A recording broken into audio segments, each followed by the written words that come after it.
या ठिकाणी मी आलो। तसंही आता पुन्हा हिंद की चादर गुरु तेग बहादूरजी यांच्या निमित्ताने पुन्हा 25 तारखेला मी नांदेडला येणार आहे। पण आज खऱ्या अर्थानं ज्यावेळी ही सभा मी पाहतोय, इथली संख्या मी पाहतोय, माझ्या मनामध्ये कुठलीही शंका उरलेली नाही। 16 तारखेला नांदेडचा महापौर हा भाजपचाच असणार आहे। बंधू भगिनींनो, आता नुकत्याच झालेल्या नगरपालिकेच्या निवडणुकीतही 3 नगराध्यक्ष आणि जवळपास 100 नगरसेवक हे भाजप आणि भाजप आघाडीचे आपण निवडून दिले आहेत। आणि आता तर नांदेड करता विकसित नांदेडचा संकल्पनामा हा भारतीय जनता पक्षाने तयार केलाय। मी तुम्हाला सांगायला आलोय, या संकल्पनाम्याच्या पाठीशी हा देवाभाऊ पूर्ण ताकदीने उभा आहे आणि हा संकल्पनामा पूर्ण केल्याशिवाय आता आम्ही थांबणार नाही। बंधू भगिनींनो, खऱ्या अर्थानं आपण जर बघितलं तर या देशामध्ये जवळपास 70 वर्ष एक संकल्पना होती। ती संकल्पना काही चुकीची नव्हती, पण संकल्पना अशी होती, भारत गावात राहतो, गावाचा विकास म्हणजेच देशाचा विकास। पण 70 वर्ष आमच्या राज्यकर्त्यांना शहरांचा विसर पडला, शहरात लोक राहतात याचाही विसर पडला आणि त्यामुळे शहरांकरता कुठल्याही योजना आपल्या देशामध्ये तयारच झाल्या नाहीत। आपल्याला कल्पना आहे, नांदेड सारख्या शहरामध्ये मोठ्या प्रमाणात गावातनं लोक आली, अन्न वस्त्र निवारा, शिक्षण आरोग्य रोजगार याच्या संधी या शहरामध्ये होत्या। त्यामुळे गावातनं लोक शहरामध्ये यायला लागले, शहराचा विस्तार वाढायला लागला, पण नियोजन मात्र कुठेही नव्हतं। शहरामध्ये लोक येत होती, राहायला जागा नव्हती, झोपडपट्ट्या तयार झाल्या, अतिक्रमण झाली, ज्याला जिथे जागा मिळेल तिथे लोक वसू लागले, लोकसंख्या वाढली, पिण्याच्या पाण्याच्या समस्या तयार झाल्या, लोकसंख्या वाढली, घनकचऱ्याच्या समस्या तयार झाल्या, लोकसंख्या वाढली, त्या ठिकाणी गटारीच्या समस्या तयार झाल्या, नालीतनं घाण पाणी सांडपाणी वाहू लागलं, आपलंच गटारीचं पाणी आपल्याच विहिरींमध्ये, आपल्याच तलावांमध्ये, आपल्याच नदी नाल्यांमध्ये जाऊ लागलं। एकीकडे डास वास असं साम्राज्य पाहायला मिळालं आणि दुसरीकडे पाण्याचे स्रोत देखील प्रदूषित होऊ लागले। देशभरामध्ये शहरांची परिस्थिती कमी अधिक प्रमाणात अशीच आपल्याला पाहायला मिळाली। काही मुंबई सारखे, पुण्यासारखे 2-4 बोटावर मोजण्या इतके शहर सोडले तर इतर शहरांमध्ये अनेक अडचणींचा सामना लोकांना करावा लागत होता। पण बंधू भगिनींनो, 2014 साली देशामध्ये माननीय प्रधानमंत्री नरेंद्र मोदीजी निवडून आले आणि मोदीजींनी प्रधानमंत्री झाल्यानंतर सांगितलं, भारत जसा गावात राहतो तसा भारत शहरामध्ये देखील राहतो। शहरामध्ये जे गरीब राहतात, जे मध्यमवर्गीय राहतात, त्यांच्या करता व्यवस्था करणं गरजेचं आहे। मोदीजींनी सांगितलं, अन्न वस्त्र निवारा, शिक्षण आरोग्य रोजगार मनोरंजन या सगळ्या गोष्टींकरता शहराकडे मोठा ओढा असतो। आमची शहरं विकासाची केंद्र आहेत। देशाच्या जीडीपीच्या 65% जीडीपी हा शहरांमध्ये तयार होतो। वस्तू आणि सेवांची निर्मिती ही शहरांमध्ये होते, रोजगाराची निर्मिती ही शहरांमध्ये होते, मोठ्या शैक्षणिक संस्था या शहरामध्ये असतात आणि म्हणून मोदीजींनी सांगितलं, शहरांचा विकास झाला पाहिजे। आणि पहिल्यांदा मोदीजींच्या नेतृत्वात हजारो कोटी रुपये हे शहराच्या विकासाकरता मिळणं सुरू झालं। या देशामध्ये पहिल्यांदा मोदीजींनी शहराकरता योजना सुरू केल्या।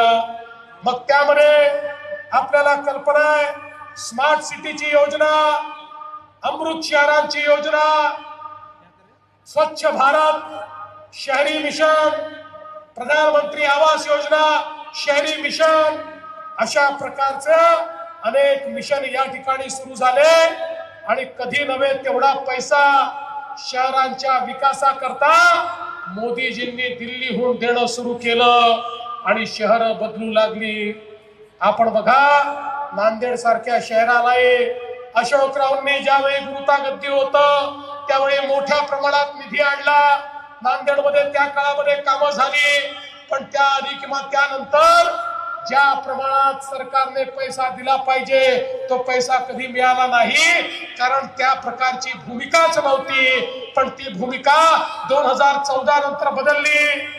आता आपल्याकडे हजारो कोटी रुपये हे या वेगवेगळ्या शहरांच्या विकासाकरता येत आहेत। मोदीजींनी सांगितलं, शहरामध्ये राहणारे जे गरीब आहेत, झोपडपट्टीवासी आहेत, जे अतिक्रमण धारक आहेत, या सगळ्यांना पक्कं घर द्या। प्रधानमंत्री आवास योजनेतनं प्रत्येकाला घर देण्याचा निर्णय झाला।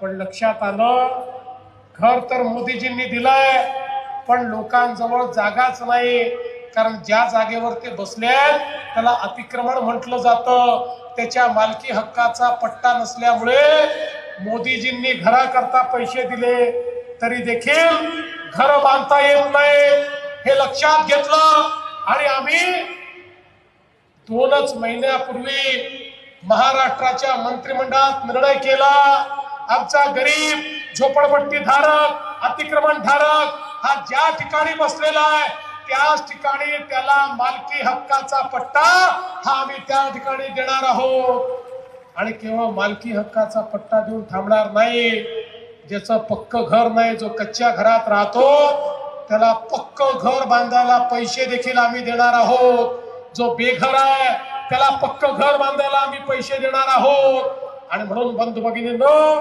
ही महानगरपालिका तुमच्या आशीर्वादाने निवडून येणार आहे, आपला महापौर बसणार आहे। मी अशोकराव तुम्हाला या ठिकाणी आजच सांगतो, पहिल्या टप्प्यामध्ये सगळे अतिक्रमण नियमित करून घ्या आणि त्यानंतर तुम्ही जेवढी घरं मागाल तेवढी घरं या नांदेड शहराला मोदीजींच्या योजनेतून आम्ही देऊ। नांदेडमध्ये एकही जण झोपडीमध्ये कच्च्या घरात राहणारा आपल्याला शिल्लक ठेवायचा नाही, प्रत्येकाला आपल्याला पक्क घर द्यायचं आहे। आणि त्यासोबत इनाम जमिनी, देवस्थान जमिनी, मदत मास, खिदमत मास अशा अनेक जमिनींवर या नांदेडमध्ये आणि मराठवाड्यामध्ये लोक बसलेले आहेत। वर्षानुवर्ष त्यांनाही जमिनीचा हक्क मिळाला नाही, पण मुख्यमंत्री झाल्यानंतर मी निर्णय केला, काही झालं तरी हा हक्क त्यांना मिळायला पाहिजे आणि आपण त्या संदर्भात कायदा तयार केला, तो कायदा मंजूर केला। पुढच्या काळामध्ये या ठिकाणी इनाम जमिनीवर, खिदमत मास, मदत मास जमिनीवर जे लोक बसलेले आहेत त्यांनाही त्यांच्या जमिनीचा PR कार्ड आणि मालकी हक्काचा पट्टा हा राज्य सरकारच्या माध्यमातून देण्याचा निर्णय आपण या ठिकाणी घेतलेला आहे। आज आपण बघा, मोठ्या प्रमाणात कामं चालली आहेत। भूमिगत गटार योजनेचं 351 कोटीचं काम आहे, जलशुद्धीकरण आणि पंपिंगचं मिळून 528 कोटीचं काम आहे। ही सगळी कामं का होऊ शकतात? नांदेड शहरामध्ये ही कामं आपण का करू शकतोय? कारण मोदीजींनी पैसे दिले आहेत। मोदीजींनी सांगितलं, आता हे घाण पाणी, सांडपाणी भुयारी गटारातनं STP मध्ये गेलं पाहिजे। STP मध्ये त्या पाण्यावर प्रक्रिया झाली पाहिजे, त्यातला मैला बाजूला होऊन त्यातनं खताची निर्मिती झाली पाहिजे आणि स्वच्छ पाणीच केवळ आपल्या नदीमध्ये, नाल्यामध्ये सोडलं गेलं पाहिजे। त्याकडे आता नांदेडनी वाटचाल केली आहे। मोदीजींच्या नेतृत्वात पाणी पुरवठा योजनेकरता 168 कोटी रुपये आपल्याला मिळाले आहेत। घनकचऱ्याच्या निर्मूलनाकरता देखील आता मोठ्या प्रमाणात आपण काम सुरू केलं आहे। पूर्वी जो कचरा आपल्याला आपल्यावर बर्डन वाटायचा, आता तो कचरा आपली संपत्ती झालाय। आता कचऱ्यापासून आपण कोळशाचे पॅलेट तयार करतोय, कचऱ्यापासून खतांची निर्मिती करतोय, याच कचऱ्यापासून आता वीज निर्मिती होते आहे। पुढच्या काळामध्ये नांदेडमध्ये 1 किलो कचरा देखील आम्ही त्या ठिकाणी डंप करणार नाही। सगळ्या कचऱ्यावर प्रक्रिया करून एक स्वच्छ नांदेड शहर हे आम्ही तयार केल्याशिवाय या ठिकाणी राहणार नाही। आज मोठ्या प्रमाणात नांदेडमध्ये रस्त्यांकरता आपण पैसे देतो। नांदेडला या ठिकाणी अशोकरावच्या नेतृत्वामध्ये नांदेड जालना परभणी जालना हा मार्ग आपण मंजूर केलाय। समृद्धी महामार्गाला नांदेडला जोडून 8 तासामध्ये नांदेड मधून मुंबई पर्यंत पोहोचता आलं पाहिजे, हा आमचा प्रयत्न आहे। हा केवळ एक रस्ता नाही आहे, समृद्धी महामार्ग केल्यामुळे जालना आणि संभाजीनगर हे 2 इंडस्ट्रियल डिस्ट्रिक्ट झाले। मराठवाड्याचा सगळा उद्योग आता छत्रपती संभाजीनगर आणि जालन्यात आला। एकदा नांदेड पासून तर जालन्यापर्यंत लिंक ही आम्ही समृद्धी महामार्गाला जोडली की तिसरं महत्वाचं उद्योगाचं केंद्र हे नांदेड होणार आहे आणि या ठिकाणी मोठ्या प्रमाणात उद्योग येताना आपल्याला दिसतील। आज आपण बघा वेगवेगळ्या प्रकारची कामं या ठिकाणी आपण हातात घेतली आहे। नंदीग्राम मार्केट मधला पार्किंग असेल, सिडको भागात बगीचा आणि जलतरण तलाव असेल, किवळा येथे थीम पार्क असेल, सौर ऊर्जा प्रकल्प असेल, नाल्यांची कामं असतील, वेगवेगळ्या ठिकाणी कॉन्क्रिटीकरण, पुलाचं कॉन्क्रिटीकरण, अशी अनेक कामं आपण हातामध्ये घेतली आहेत। आणि त्यासोबत नांदेडमध्ये गोदावरी पर्यावरण दृष्ट्या त्याचं संवर्धन करण्याचं काम आपण हातामध्ये घेतलंय। आता जर आमच्या पंकजाताईंनी एक नदीचं मिशन हातामध्ये घेतलेलं आहे। आमची गोदावरी ही स्वच्छ वाहिली पाहिजे, ती अविरल वाहिली पाहिजे, याकरता एक मोठं मिशन हे आपण या निमित्ताने घेतो। बंधू भगिनींनो, मला या निमित्ताने सांगितलं पाहिजे, आपण आता या नांदेडमध्ये एक कर्करोगाचं रुग्णालय देखील तयार करतो। कॅन्सर करता आधुनिक अशा प्रकारची ट्रीटमेंट असली पाहिजे। 150 खाटांचं रुग्णालय हे नांदेडमध्ये आपण तयार करतो आणि त्यातनं मोठ्या प्रमाणात आपण या ठिकाणी लोकांना रुग्णांना दिलासा देण्याचं काम करतो। नांदेडच्या रेल्वे खऱ्या अर्थानं नांदेड लातूर, नांदेड बिदर या 2 रेल्वे लाईनला मान्यता दिली। आम्ही राज्य सरकारच्या वतीनं सांगितलं त्याचे अर्धे पैसे हे राज्याचं सरकार देईल आणि मी आपल्याला आश्वस्त करतो कुठल्याही परिस्थितीमध्ये हे काम देखील आम्ही पूर्ण करून दाखवू। बंधू भगिनींनो, मला या निमित्ताने सांगायचंय, ही निवडणूक केवळ आम्ही एखादा महापौर बसावा याकरता पाहत नाही। आम्हाला दिसतंय ते नांदेड शहर जे खऱ्या अर्थानं मराठवाड्याचं प्रमुख शहर बनलेलं आहे, ते महाराष्ट्राचं प्रमुख शहर होऊ शकतं। ही नांदेडची ताकद आहे आणि म्हणून या नांदेडमध्ये विकास आपल्याला करायचा आहे। बंधू भगिनींनो, मी या निमित्ताने आमच्या लाडक्या बहिणींना देखील सांगू इच्छितो, लाडक्या बहिणींनो, ज्यावेळी विधानसभेच्या निवडणुकीमध्ये प्रचंड बहुमताने भारतीय जनता पार्टीचं महायुतीचं सरकार आलं, काही लोक म्हणायचे आता भाजपला 137 जागा मिळाल्या, आता भाजप पहिलं काम काय करेल, लाडकी बहीण योजना बंद करेल। झाली का बंद? 1 वर्षापेक्षा जास्त काळ गेला आणि लाडक्या बहिणींना सांगतो, जोपर्यंत तुमचा देवाभाऊ मुख्यमंत्री आहे लाडकी बहीण योजना सुरूच राहील। पण अशोकराव, आता मी लाडक्या बहिणींना लाडकी बहीण ठेवू इच्छित नाही। इथे आपला महापौर बसणार आहे, त्या महापौराला पहिलं काम तुम्हाला द्यायचं आहे, माझ्या लाडक्या बहिणींना लखपती दीदी बनवायचं आहे। लाडक्या बहिणी या लखपती दीदी झाल्या पाहिजे।